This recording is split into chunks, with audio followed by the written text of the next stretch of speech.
सभी को नमस्कार। आज हम काल को किस प्रकार से हम आसानी से पहचान सकते हैं ये देखेंगे। तो इसके लिए मैंने यहाँ पर आपको बहुत ही आसानी तरीके से पहचानने के लिए कुछ धातु बनाया है, यानी धातु मैंने पहचान लिया है। तो देखिए, अभी भूतकाल में जो है इस प्रकार के जो धातु अगर आप याद रखेंगे तो आप भूतकाल के वाक्यों को पहचान भी सकेंगे और लिख भी सकेंगे। उसी प्रकार से वर्तमान काल के धातु यहाँ पर और भविष्य काल के धातु यहाँ पर आपको देखने को मिलेंगे।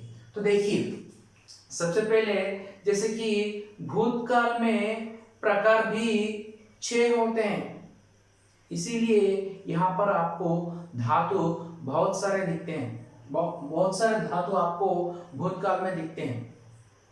जैसे कि सामान्य भूतकाल का अंत अ, इ, ए, ई। उसी प्रकार से या, ई, ये, ई। ये जो है इन धातुओं के साथ आप सामान्य भूतकाल को समाप्त कर सकते हैं। और कभी कभी आपको भूतकाल में थ के साथ में वाक्य का अंत होता है, तो तब समझना चाहिए कि वे जो है वाक्य पूर्ण भूतकाल से संबंधित वाक्य है। तो पूर्ण भूतकाल के साथ आपको, यानी सामान्य भूतकाल के साथ आपको जब था, ये जो है था के जितने भी धातु है जब सामान्य भूतकाल से लगते हैं तब वह जो है पूर्ण भूतकाल होता है। उसी प्रकार से आसन्न भूतकाल, यहाँ पर आपको एक बात याद रखनी होगी कि अधिकतर हैं जो है वर्तमान काल में ही उपयोग किया जाता है, मगर एक ही संदर्भ में भूतकाल में है का प्रयोग किया जाता है, वह है आसन्न भूतकाल। मोटे तौर पर आपको समझना होगा कि वर्तमान काल जो है के साथ में अंत होता है, वाक्य का अंत होता है, मगर आसन्न भूतकाल में कार्य समाप्त होकर है जब अंत में लगता है तो उसे समझना होगा भूतकाल। उसके साथ में आपको कभी कभी भूतकाल में संदेह के साथ में, यानी डाउट के साथ में जब वाक्य का अंत होता है, कार्य संदेह होकर, भूतकाल में कार्य का होने का संदेह होकर जब वाक्य का अंत होगा तब वो जो है संदिग्ध भूतकाल कहलाता है।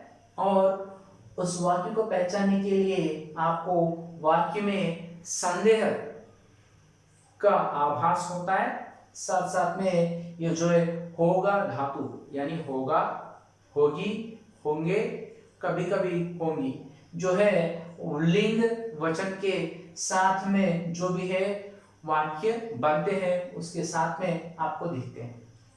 और उसके बाद में अपूर्ण भूतकाल, कभी कभी यानी अपूर्ण भूतकाल में आपको वाक्य जो है अधूरा दिखता है।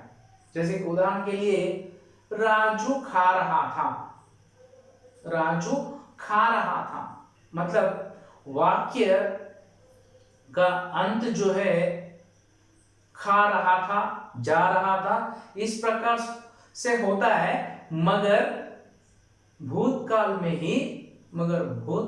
ही कार्य का समाप्त न होकर उस वाक्य को जब हम प्रकट करते हैं तब वह अपूर्ण भूतकाल कहलाता है और कार्य भी आपको अधूरा दिखता है। तो अधूरा दिखते हुए भी आपको भूतकाल में जब वाक्य होगा तो वह भी भूतकाल ही है और वह अपूर्ण भूतकाल है। साथ साथ में हेतु भूतकाल, मतलब जितने भी, इसे पहचानने के लिए मैं एक आसानी ट्रिक बताऊंगा आपको कि ट्रिक क्या है। हेतु भूतकाल में 2 वाक्य होंगे, मतलब दो वाक्यों के मेल से एक वाक्य बनेगा और साथ साथ में कार्य होने का भाव प्रकट करते हुए कार्य की समाप्ति नहीं होती है, मतलब वह कार्य अधूरा रह जाता है। मतलब जैसे कि इफ कंडीशन, जैसे कि मैं हिंदी में एक उदाहरण बताऊंगा इस वाक्य से संबंधित कि अगर राजू पहले आता तो उसे मिठाई मिलती थी। देखिए इसमें दो वाक्य, अगर राजू पहले आता तो एक वाक्य, दूसरा वाक्य क्या है, मिठाई उसे मिलती थी। तो दो वाक्यों के मेल से इफ कंडीशन के साथ में जब वाक्य का पूर्ण मतलब भूतकाल में कहा जाता है तब उसे हेतु मध्य भूतकाल कहते हैं। तो इसे याद रखने के लिए एक ही सिंपल ट्रिक है कि दो वाक्यों के मेल से भूतकाल में जो वाक्य बनेगा वह हेतु मध्य भूतकाल है। तो ये है जो धातु, आप अगर इन धातुओं को ध्यान से देखेंगे या तो फिर धातुओं को हमेशा याद रखेंगे तो भूतकाल को पहचान भी सकते हैं और भूतकाल में वाक्य भी बहुत ही सरल रीति से आप वाक्य भी लिख सकते हैं। और नेक्स्ट यहाँ देखिए वर्तमान काल की बात। वर्तमान काल बहुत ही सिंपल है, मैंने इससे पहले कह चुका हूं कि वर्तमान काल में है जो है अधिकतर इसी काल में आपको दिखता है और उपयोग भी होता है। और साथ साथ में ये जो है त धातु के साथ में, मतलब पुल्लिंग एकवचन, स्त्रीलिंग एकवचन, पुल्लिंग बहुवचन और स्त्रीलिंग बहुवचन। उसी प्रकार से पुल्लिंग एकवचन, स्त्रीलिंग एकवचन, पुल्लिंग बहुवचन और स्त्रीलिंग बहुवचन, इन धातुओं के साथ में वर्तमान काल का समाप्त होता है। तो वर्तमान काल के लिए अगर आप इन धातुओं को याद रखेंगे तो बहुत ही आसानी से आप वर्तमान काल लिख सकेंगे और साथ साथ उसे पहचान भी सकेंगे। तो ये जो धातु है ये वर्तमान काल के लिए याद रखिएगा। और साथ साथ में जो भविष्य काल के लिए और भी बहुत इजी है, बहुत आसान है कि जैसे कि ये धातु घ, ग, गी, गे, गी, इन धातुओं की सहायता से आप भविष्य काल पहचान भी सकते हैं और लिख भी सकते हैं और बोल भी सकते हैं।